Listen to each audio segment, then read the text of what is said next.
اللهم صل على سيدنا محمد وعلى آله وصحبه دعوت ہدایت کی ایک ہنسی شفق لے کر میرے مصطفیٰ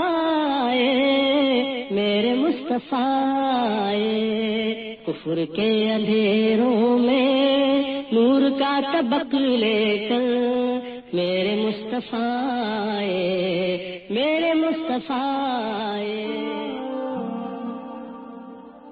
الرحیق المختوم Episode 6. خاندان نبوت. نسب. نبی صلی اللہ علیہ وسلم کا سلسلہ نسب 3 حصوں پر تقسیم کیا جا سکتا ہے. ایک وہ حصہ جس کی صحت پر اہل سیر اور ماہرین انساب کا اتفاق ہے، یہ عدنان تک منتہی ہوتا ہے. دوسرا حصہ جس میں اہل سیر کا اختلاف ہے، کسی نے توقف کیا ہے اور کوئی قابل ہے، یہ عدنان سے اوپر ابراہیم علیہ السلام تک منتہی ہوتا ہے. تیسرے حصے میں یقیناً کچھ غلطیاں ہیں، یہ حضرت ابراہیم علیہ السلام سے اوپر حضرت آدم علیہ السلام تک جاتا ہے. اس کی جانب اشارہ گزر چکا ہے. ذیل میں تینوں حصوں کی قدر تفصیل پیش کی جا رہی ہے.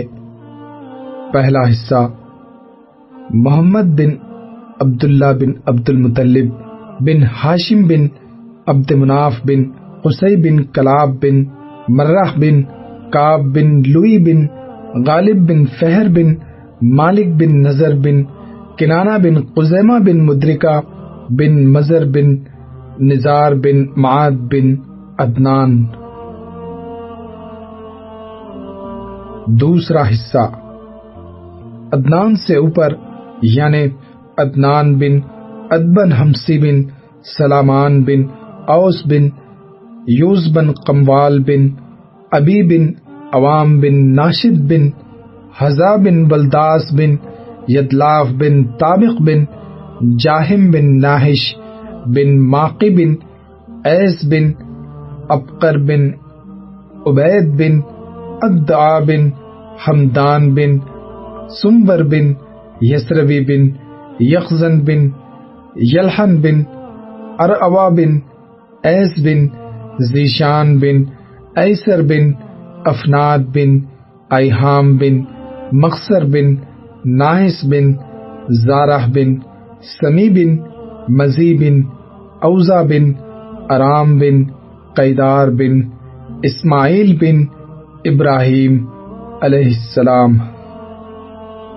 تیسرا حصہ حضرت ابراہیم علیہ السلام سے اوپر ابراہیم بن تارہ یعنی آزر بن ناقور بن سارو یا ساروخ بن راؤ بن فالق بن عابر بن شالق بن ارفحشد بن سام بن نوح علیہ السلام بن لامک بن متوشلق بن اقنو کہا جاتا ہے، یہ ادریس علیہ السلام کا نام ہے. اقنو بن یرد بن محلائل بن قینان بن انوش بن شیس بن آدم علیہ السلام. خانوادہ. نبی صلی اللہ علیہ وسلم کا خانوادہ اپنے جد اعلیٰ ہاشم بن عبد مناف کی نسبت سے خانوادہ ہاشمی کے نام سے معروف ہے. اسی لیے مناسب معلوم ہوتا ہے کہ ہاشم اور ان کے بعد کے بعض افراد کے مختصر حالات پیش کر دیے جائیں. نمبر 1 ہاشم. ہم بتا چکے ہیں کہ جب عبد مناف اور بنو عبد الدار کے درمیان عہدوں کی تقسیم پر مصالحت ہو گئی تو عبد مناف کی اولاد میں ہاشم ہی کو سقایا اور رفادہ یعنی حجاج اکرام کو پانی پلانے اور ان کی میزبانی کرنے کا منصب حاصل ہوا. ہاشم بڑے معزز اور مالدار تھے.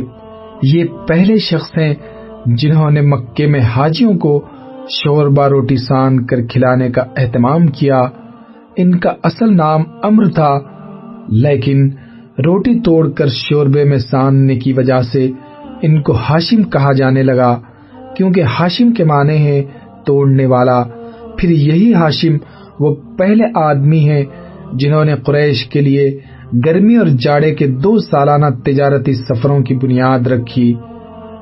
ان کے بارے میں شاعر کہتا ہے، یہ عمرو وہی ہیں جنہوں نے قحط کی ماری ہوئی اپنی لاغر قوم کو مکے میں روٹیاں توڑ کر شوربے میں بھگو بھگو کر کھلائیں اور جاڑے اور گرمی کے دنوں سفروں کی بنیاد رکھی۔ ان کا ایک اہم واقعہ یہ ہے کہ وہ تجارت کے لیے ملک شام تشریف لے گئے۔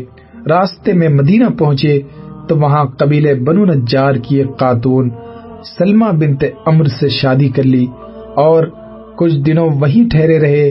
پھر بیوی کو حالت حمل میں میکے ہی میں چھوڑ کر ملک شام روانہ ہو گئے اور وہاں جا کر فلسطین کے شہر غزہ میں انتقال کر گئے۔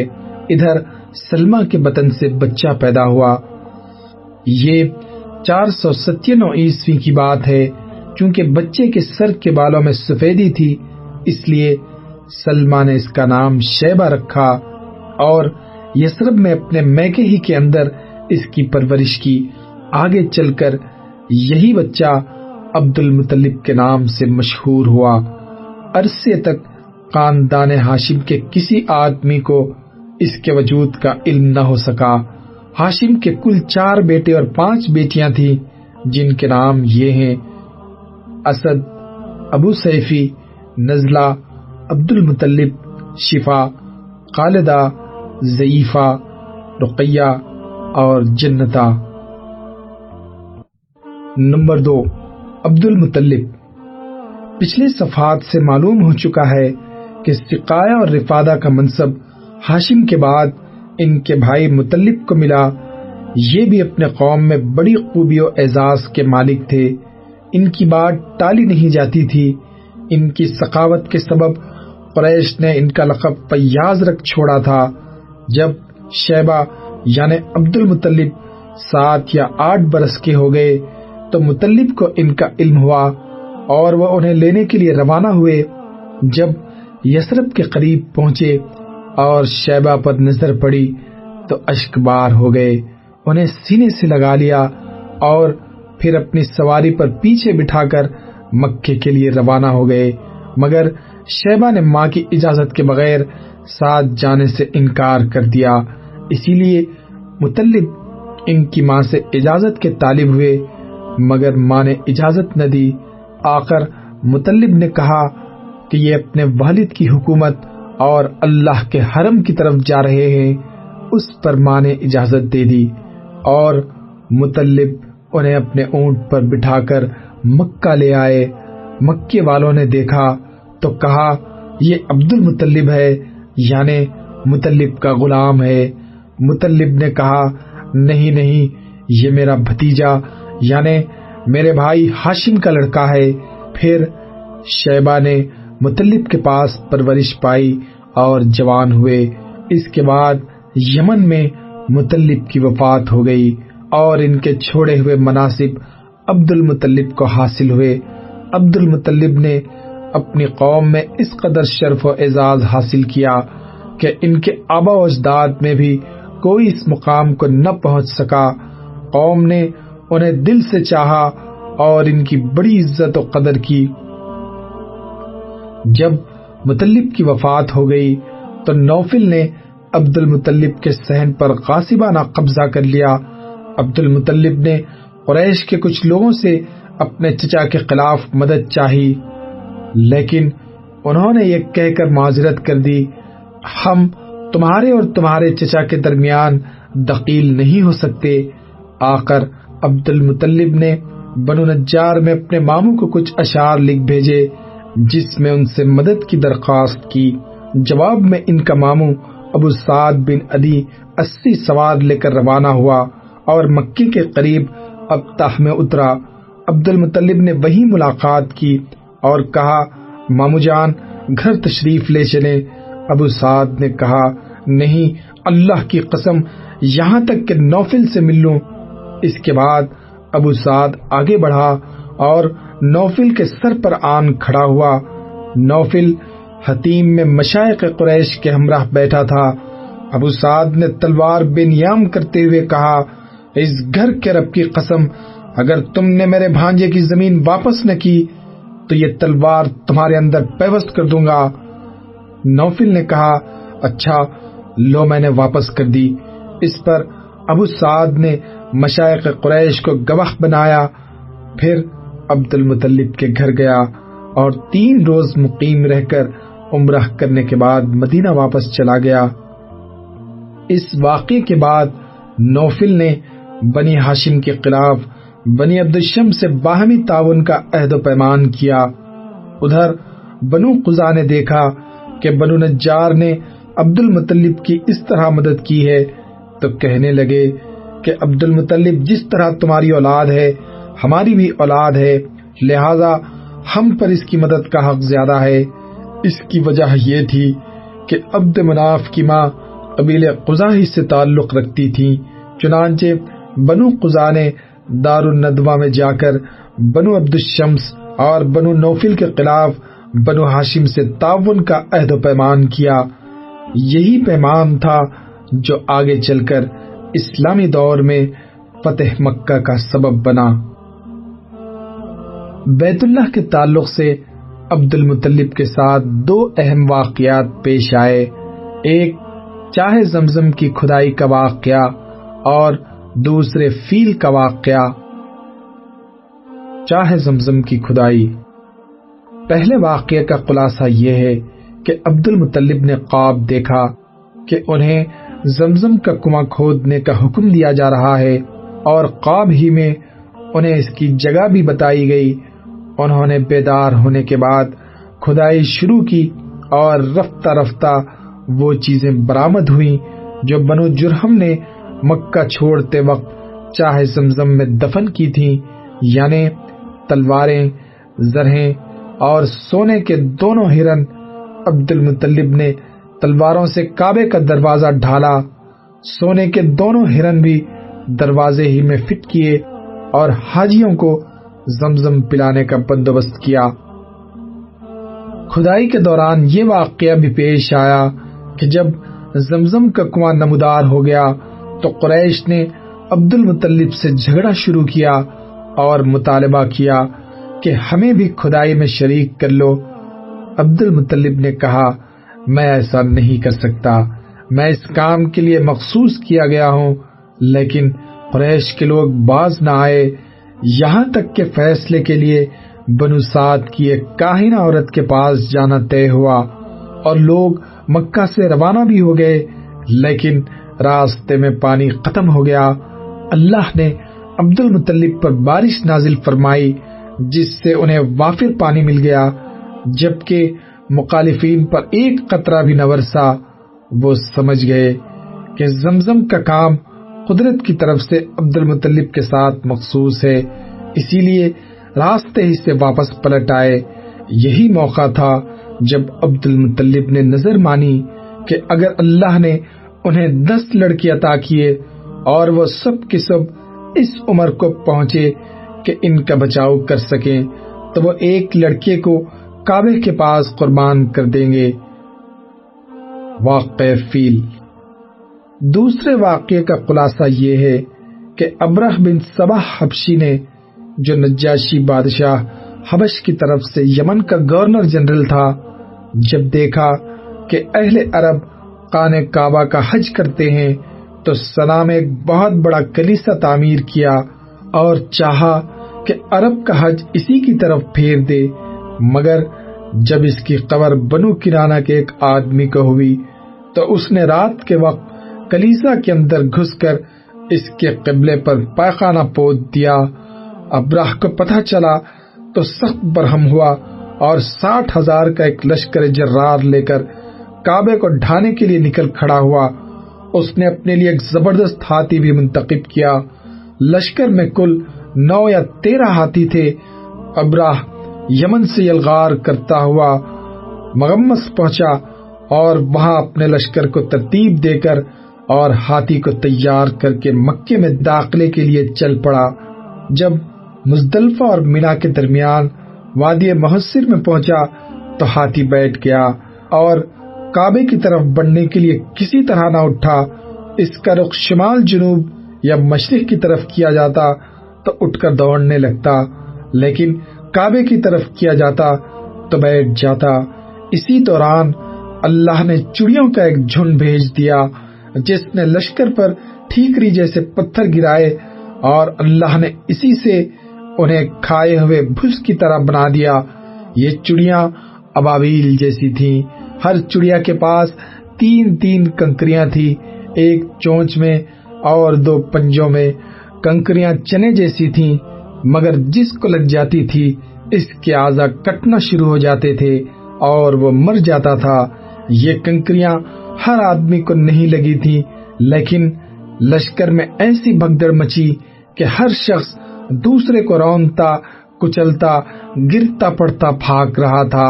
پھر بھاگنے والے ہر راہ پر گر رہے تھے اور ہر چشمے پر مر رہے تھے۔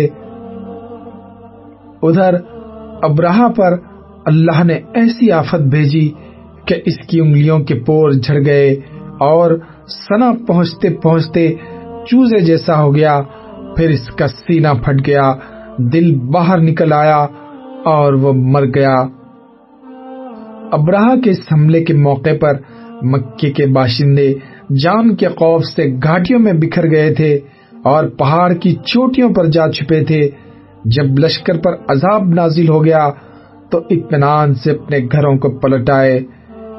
یہ واقعہ بیشتر اہل سیر کے بقول نبی صلی اللہ علیہ وسلم کی پیدائش سے صرف 50 یا 55 دن پہلے ماہ محرم میں پیش آیا تھا، لہذا یہ 571 عیسوی کی فروری کے اواخر یا مارچ کے اوائل کا واقعہ ہے۔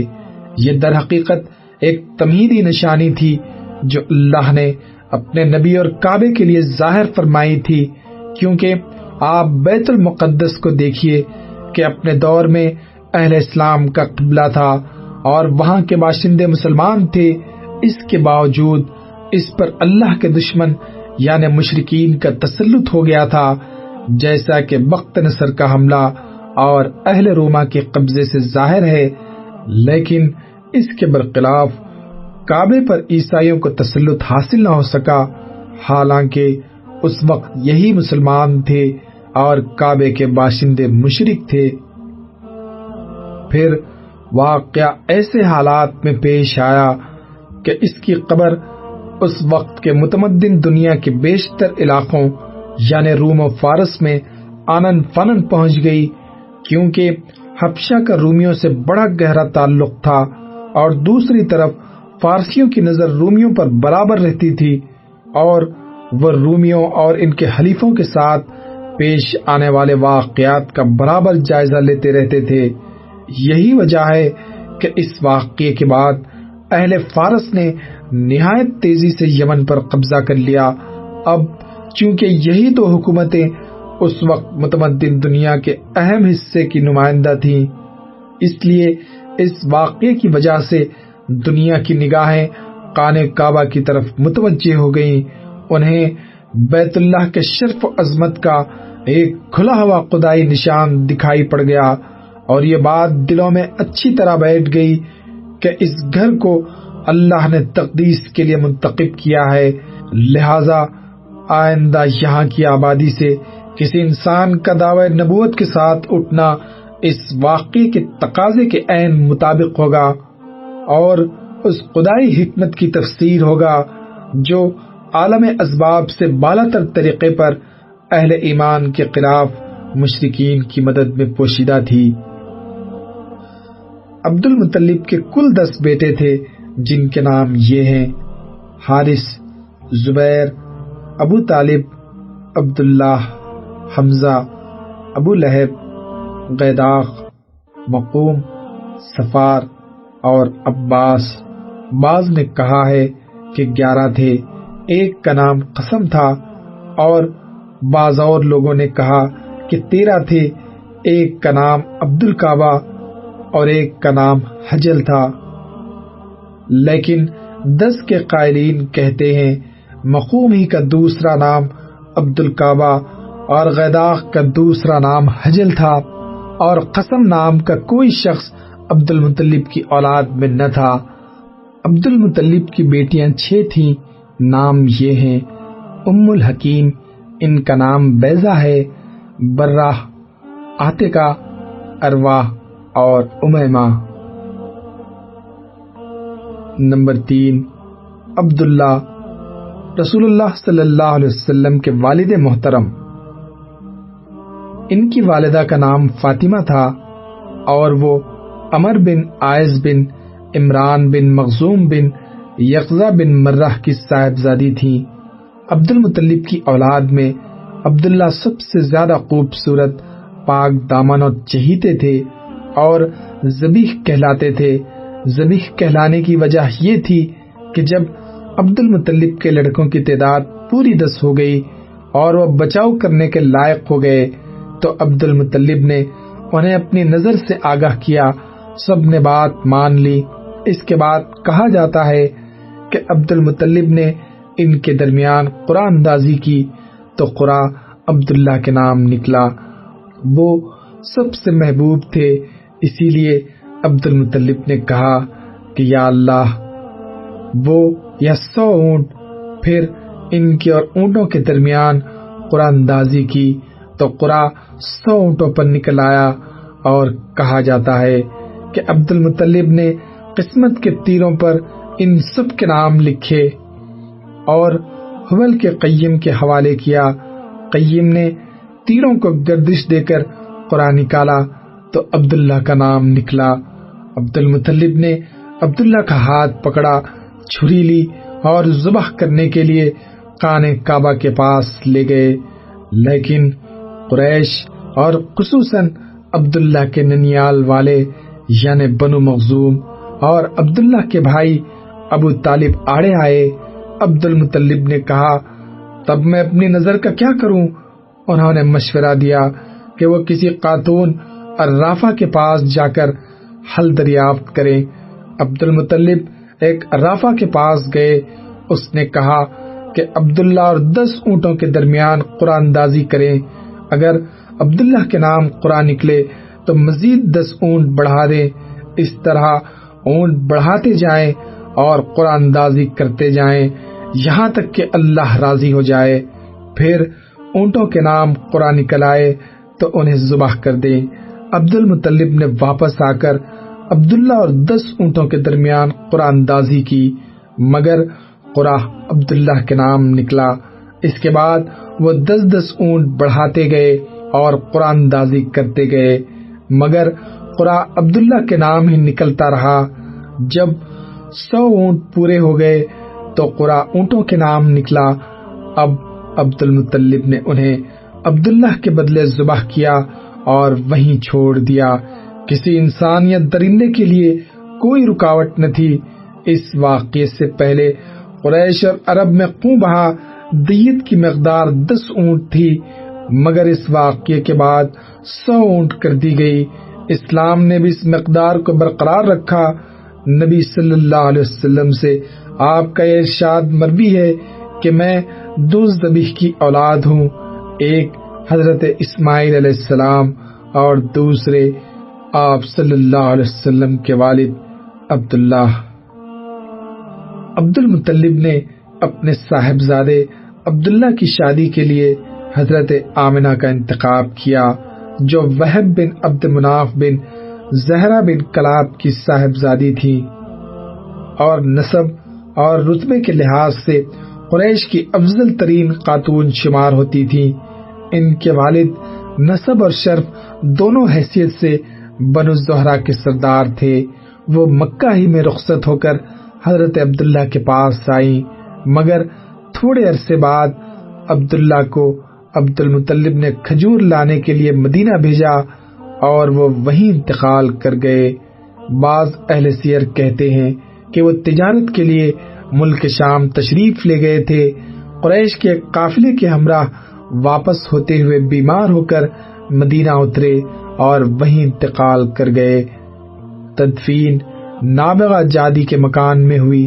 اس وقت ان کی عمر 25 برس کی تھی۔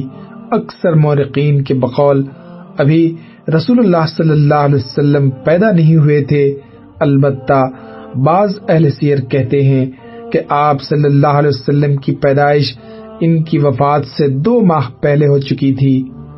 جب ان کی وفات کی خبر مکہ پہنچی تو حضرت آمنہ نے نہایت درد انگیز مرثیہ کہا، جو یہ ہے: بطحہ کی آغوش ہاشم کے صاحبزادے سے خالی ہو گئی، وہ بانگ و خروش کے درمیان ایک لہر میں آسودہ خواب ہو گیا، اسے موت نے پکار لگائی اور اس نے لبیک کہہ دیا۔